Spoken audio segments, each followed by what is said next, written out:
Hello, I'm Jodi Ginsberg. Today I want to talk to you about the folks who have sustained back injuries at work.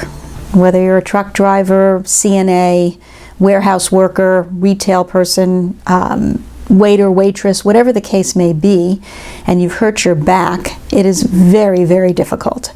Back injuries are very common and can run the gamut from just having a strain to actually having a herniated disc with the nerve compression aspect of it. In most circumstances, when this happens, you're going to be sent over to the industrial clinic, and most of the time they're going to say, oh, you have a back sprain or a back strain and you can go back and do your regular job. Or maybe they'll put a lifting restriction on you and give you minimal amounts of medication and tell you to go back and do your job. And unfortunately, that just doesn't cut it. So you go back the next day or 2 days later and you say, I'm still in terrible pain. Of course, you've reported this to your supervisor already, and they may put you into physical therapy. Again, that may or may not help you. Some clients of ours are helped by physical therapy on land. Some of it's worse. We do try to push, if the land therapy doesn't work, to try to get them potentially into aquatic therapy in the pool. That does seem to help folks somewhat because you take all the pressure off your spine when you're in the pool. But again, these are under the guidelines of a proper physical therapist who does aquatic therapy. Everybody's situation, of course, is exact to their specific details and will have to be ordered by a physician. In many cases, it's necessary to get you to a spine surgeon or at least a general orthopedist who can eventually refer you for surgery if needed or for injections.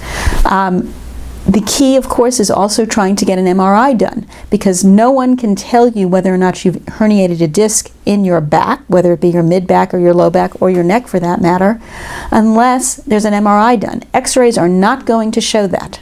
Again, the MRI is a more expensive test, and insurance companies are not necessarily going to want to approve it. It is very important that you have an aggressive advocate on your side to push the issue when a doctor orders it or to get you to a proper doctor.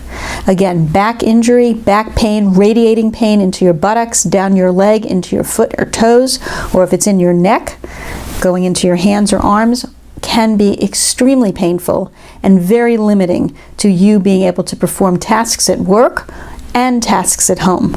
Please give me a call. I'm more than glad to speak with you about your spine injury. I'm at 770-351-0801. Thank you. Hi, this is Jodi, and I hope you found this video helpful.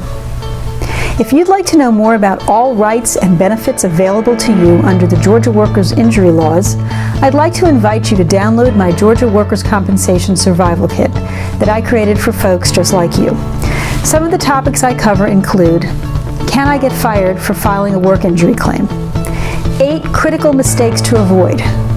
Is it true that the insurance company will hire a private investigator to follow me around and videotape my activities? What happens when the insurance company is late with my weekly wage payments? 7 specific tactics I recommend to maximize your case settlement value.